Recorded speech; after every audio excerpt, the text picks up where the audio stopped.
You know, some track teams train with what are called Indian sprints, wherein team members run in a line at a certain pace, and the person at the end of the line sprints to the front. Once that person reaches the front, the new caboose sprints ahead, and so on and so on. Well, given the number of leftist politicians who've joined the pernicious Western parade to call for censorship, and given their blindness to or lack of care for their own hypocrisy to use avenues of free speech to call for censorship, it seems as if Hillary Clinton must have been feeling that she was at the tail of that race team, and she just shot to the front.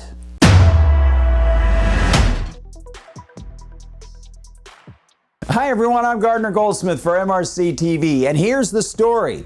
Hillary Clinton's most recent appearance, Saturday, October 5th, with sycophantic CNN hostoid Michael Smirconish, showed her taking off the insufferable mask of gentility and overtly stating that without censorship, we lose control. If they don't moderate and monitor the content, we lose total control. How charming. The very statement of control ought to be sufficient to open a few eyes to the reality of her arrogance and ego, to the fact that she believes the default for her and for you, the serf, is that she and her pals are in control. It's a sociopathic trait that she's evinced for decades, at least as far back as her 1998 statement that the true reports of her husband's lies about an extramarital affair in the Oval Office were part of a vast right-wing conspiracy. The great story here, for anybody willing to find it and write about it and explain it, is this vast right-wing conspiracy that has been conspiring against my husband since the day he announced for president. And of course her dig on average Americans, country music, and morals, when she also said she wasn't just standing by my man, as described in the classic Tammy Wynette country song, Stand By Your Man. You know, I'm not sitting here as some little woman standing by my man like Tammy Wynette.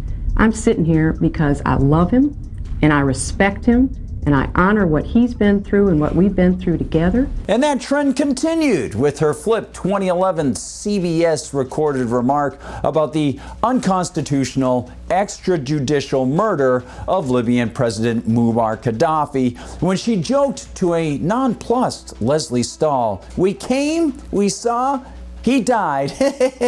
We came, we saw, he died. Did it have anything to do with your visit? No, I'm sure it did.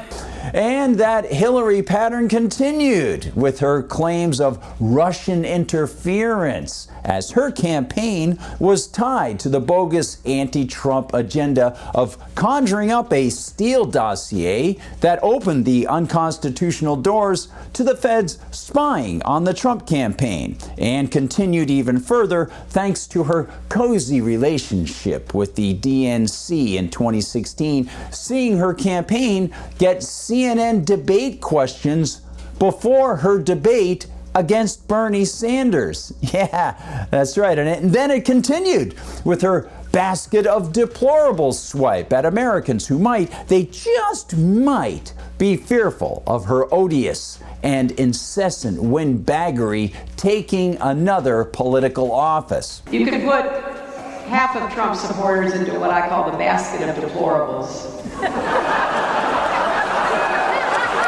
Right?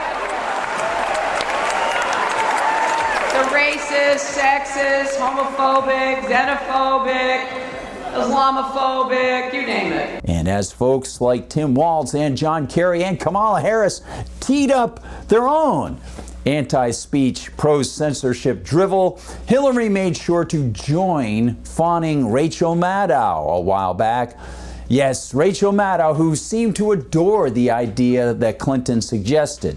The idea of government arresting people for speech she labels disinformation. I think it's important to indict the Russians, just as Mueller indicted a lot of Russians who were engaged in direct election interference and boosting Trump back in 2016. But I also think there are Americans who are engaged in this kind of propaganda.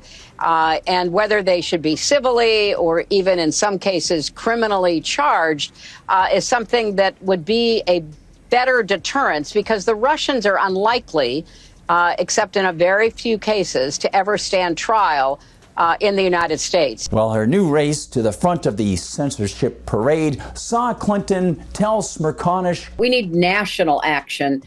And sadly, our Congress has been dysfunctional when it comes to addressing these threats to our children. So you're absolutely right. This should be at the top of every legislative political agenda.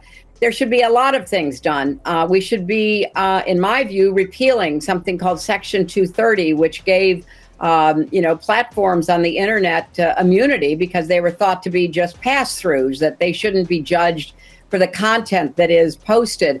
But we now know that that was an overly simple view, that if the platforms, whether it's Facebook or Twitter X or Instagram or TikTok, whatever they are, if they don't moderate and monitor the content, we lose total control. And it's not just the social and psychological effects, it's real harm. It's, child porn and threats of violence, things that are terribly dangerous. This coming from the woman who participated in and applauded state-conducted international assassination and saw underlings destroy her own hard drives when they were supposed to be presented to investigators looking into whether she hosted or transferred classified information on them while she was Secretary of State under, you got it, Barack Obama.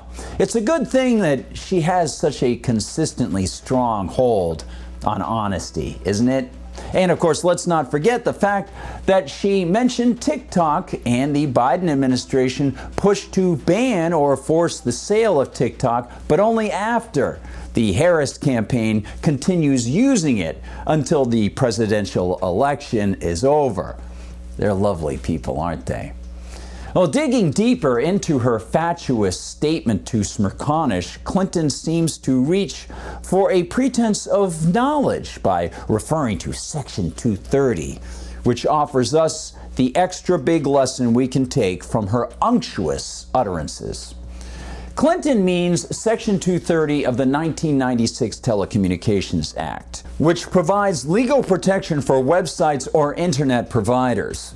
That legal protection comes in the form of a federal block to defamation suits against the platforms or the internet service providers, ISPs, should a user post an item that another user believes is false and has been damaging to his or her reputation. It also provides protection from states attempting to criminally prosecute platforms or internet service providers should users post images or other content that has been derived through criminal actions, material such as child pornography or copyrighted material that someone posts without explicit consent. But the key is that the federal government, presumably the unconstitutional Federal Communications Commission, the FCC, they have to deem the website owners or the ISP company as curating the content in good faith.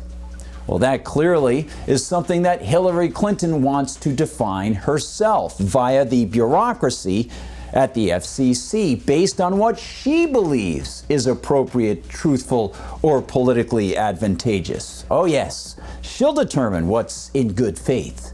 The U.S. Constitution does provide the Congress with the power to block or not block lawsuits from entering federal courts, but Congress cannot claim the power to stop states from enforcing their own speech codes. The First Amendment only prohibits Congress from infringing on the freedom of speech and the press. It leaves those matters to the states and their constitutions. So Hillary not only is off base when it comes to the arrogant assumption that she and others of her ilk can decide what is truthful and then pursue censorship accordingly, she is half-baked on Section 230. Smirconish is actually a lawyer and could have countered her idiocy, but of course he didn't do that. But at least we can keep tabs on their various statements and their different degrees of hatred for speech. And we can warn others. Well, then again, we can do so as long as we're free to continue speaking. Hey, thanks for watching, everybody. Please like and subscribe. Find us on Rumble where they don't censor us. Please follow us there and share the videos far and wide. Find us all the time at MRCTV.org. That's MRCTV.org, where you'll see what the whole team is doing. You can contribute to the Media Research Center and, of course, visit the MRC Store. You can find us inside Facebook, on TikTok, on Instagram, on Twitter/X. And, of course, if you want to follow me on Gab, I'm at Gardner Goldsmith on Gab, and on Twitter/X, I am at Gard Goldsmith. Thanks for watching. Please share the videos. For MRC TV, I'm Gardner Goldsmith.